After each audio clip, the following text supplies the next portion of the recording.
Hey folks, how you doing?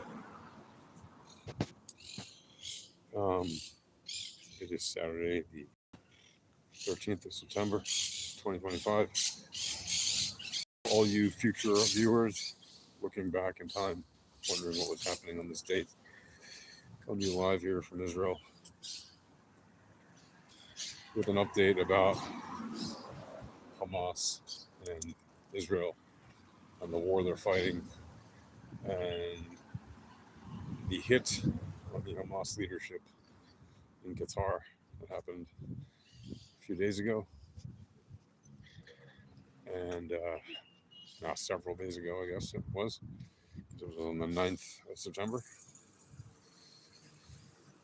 And if you look at the evidence as it's stacking up, increasingly, it is more and more heading towards confirmation that, in fact, Qatar knew that the hit was going to happen. And they were possibly even part of planning it. It seems to be the case increasingly. Well, of course, they'll deny it, but that is increasingly what we're seeing. We're also seeing the same from Presidente Donald Trump. And it seems like he was not just informed of the attack, and not just that the military establishment informed him of the impending attack, but he was actually a very big part of the reason it happened in the first place, because he wants to get rid of Hamas. So he basically told the Hamas in a public tweet, hey, you've got, a couple days to get rid of this situation and accept the peace deal, or, this is your last warning. And apparently that was a 4D chess move, as some people like to call it, to make sure that all of the political leadership in Doha, Qatar, would get together and discuss, because apparently they told the Qatari people, no, we need to, even if we accept it here with you, in our discussions, we have to go back and discuss it with our own leadership, and they have to agree internally.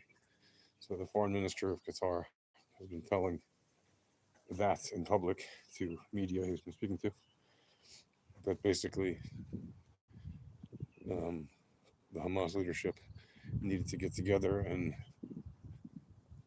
come to some kind of consensus to accept the proposal or not.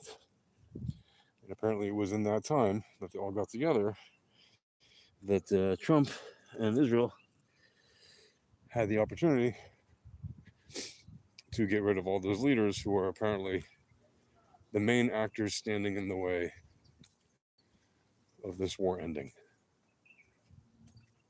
because they were the ones who at the end of the day kept refusing the deals. They were the political leadership. They were the top of the heap. And just because they were political leaders doesn't mean that they weren't also experienced in doing horrible deeds themselves. They absolutely were.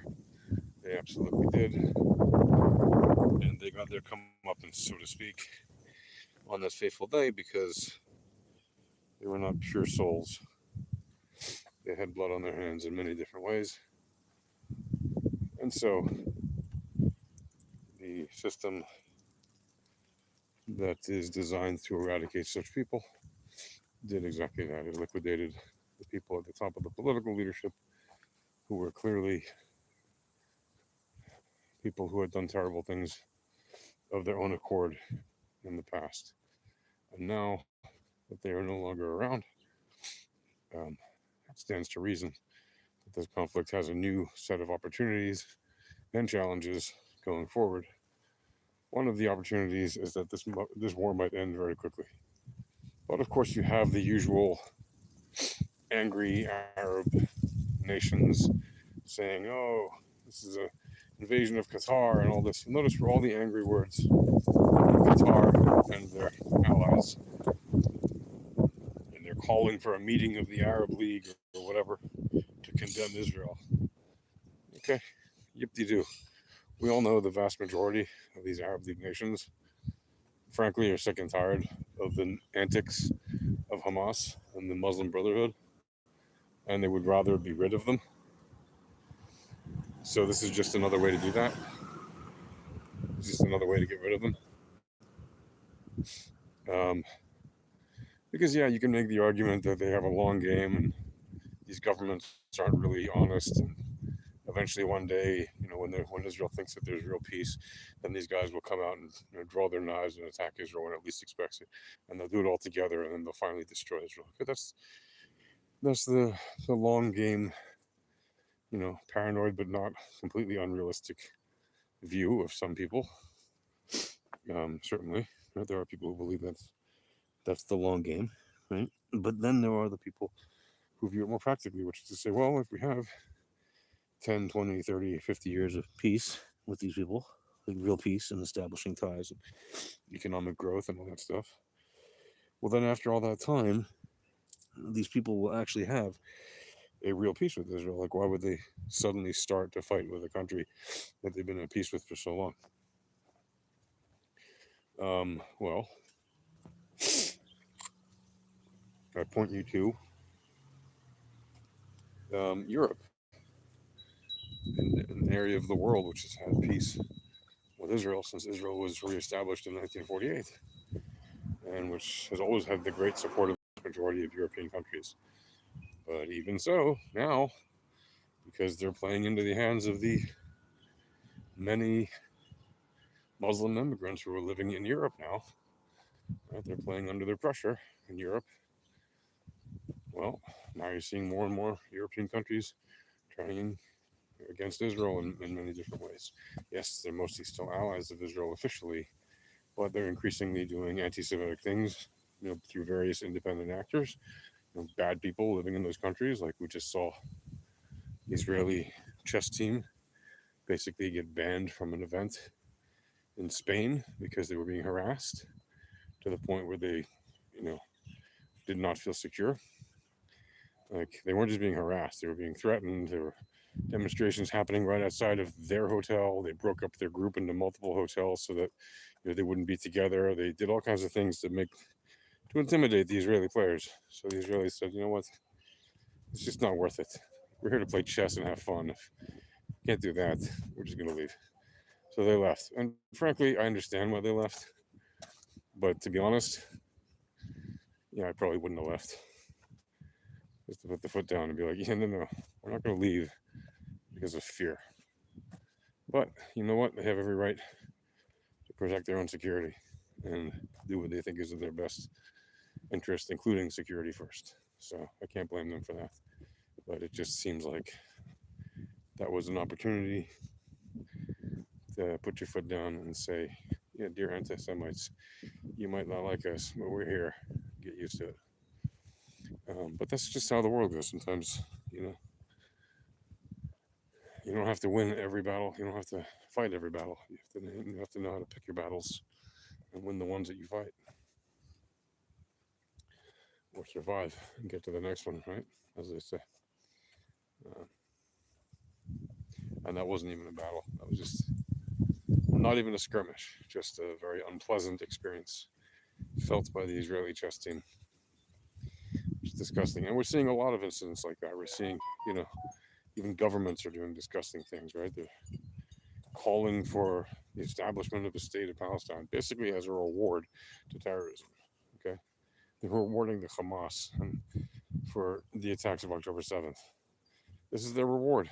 Oh, you kill a whole lot of Jews. You kill more Jews on one day than anybody has since the Holocaust. No problem. A year and a half later, we'll declare that you got a state. I mean, it's disgusting. And if people want to say, no, this is the Europeans acting in response to Israel's response to October 7th, well, that's still a reward for October 7th. Doesn't matter how you slice it. Okay, there's no getting around the fact that had October 7th not happened, these European countries wouldn't be doing this as long as Hamas is in charge of Gaza, which officially they still are. So to tell me that it's not a reward is just you admitting you're lying, bald face, open lie.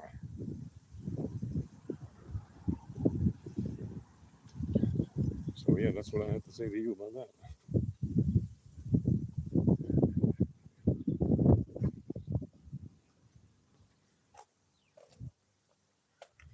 And frankly,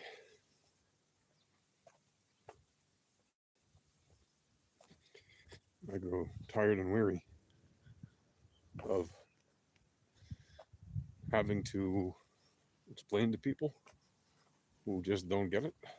But I do not grow tired and weary to the point where I would stop explaining it to people who just don't get it, because it is a vital and important mission to me to explain our differences in a easy to comprehend way. What we see right now is that Israel is still stuck in a war with people who are hell bent on destroying our country and killing every person in our country and killing Jews around the world.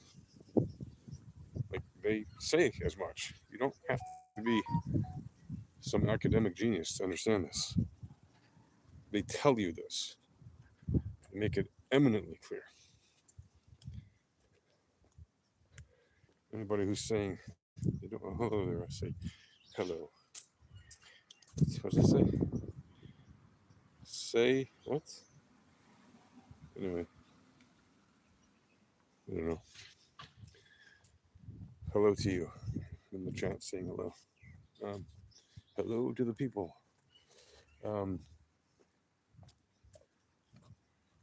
So, if you haven't noticed, there was also something else that happened during the past several days with the war between Israel and Hamas. Overall, it's part of the war with Israel and Iran, which means it also includes the war between Israel and the Houthis. Yes, there are multiple organizations and countries fighting against Israel, which is insane. And why are they so hateful of Israel? Well, they hate the fact that there's a country run by Jews. That's the bottom line. They don't want that, right?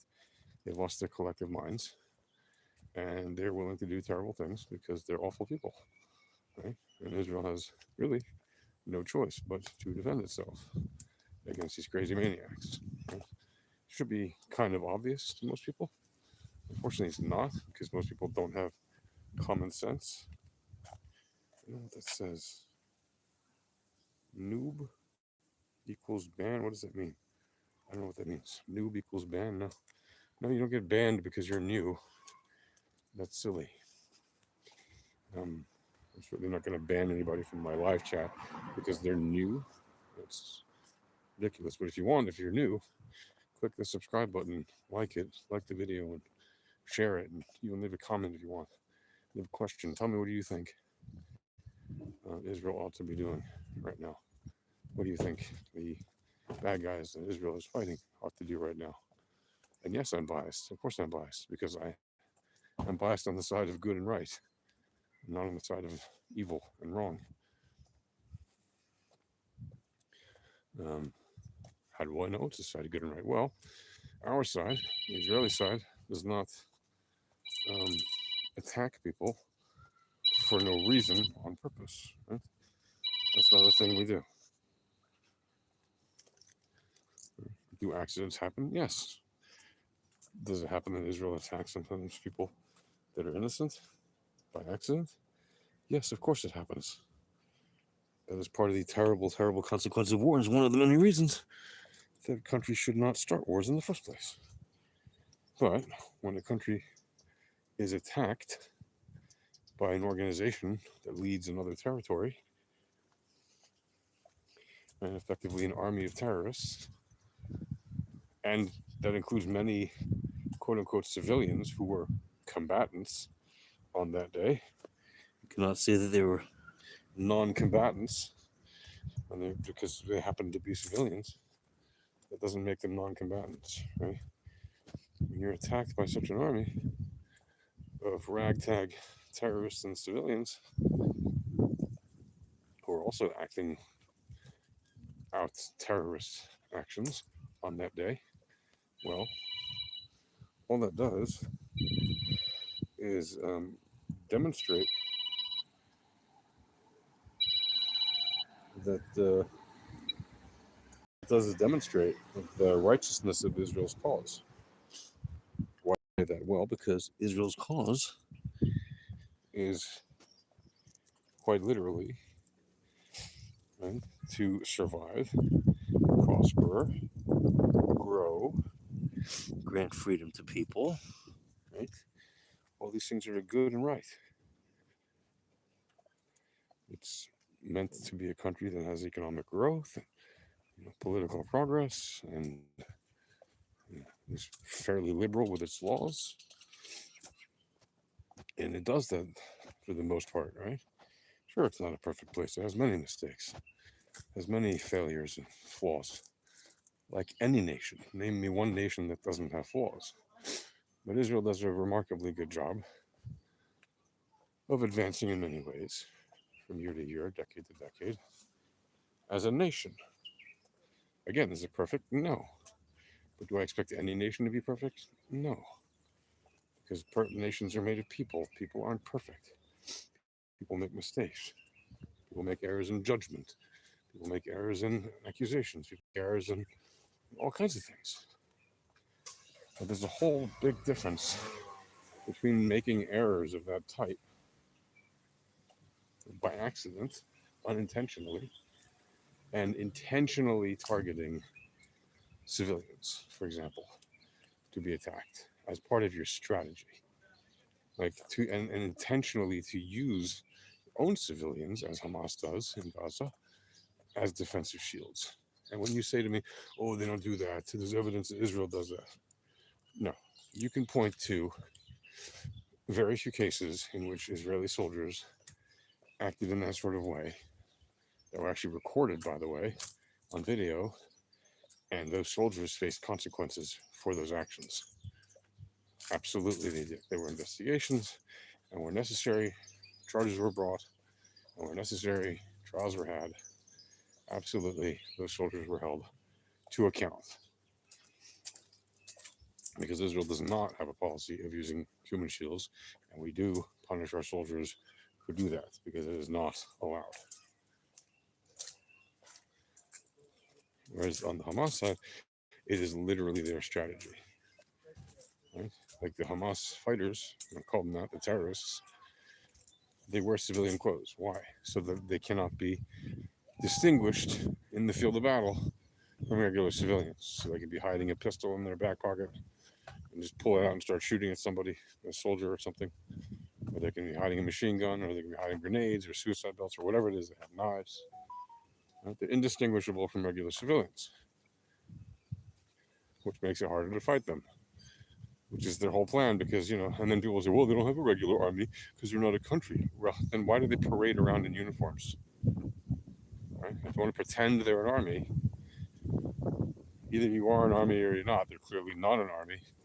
But you know what? That means that they're not protected by the Geneva Conventions, which even so, Israel still maintains. But they are not regular combatants. They do not have regular protections of the Geneva Conventions, even though Israel still affords it to them. Israel's under no obligation to do so.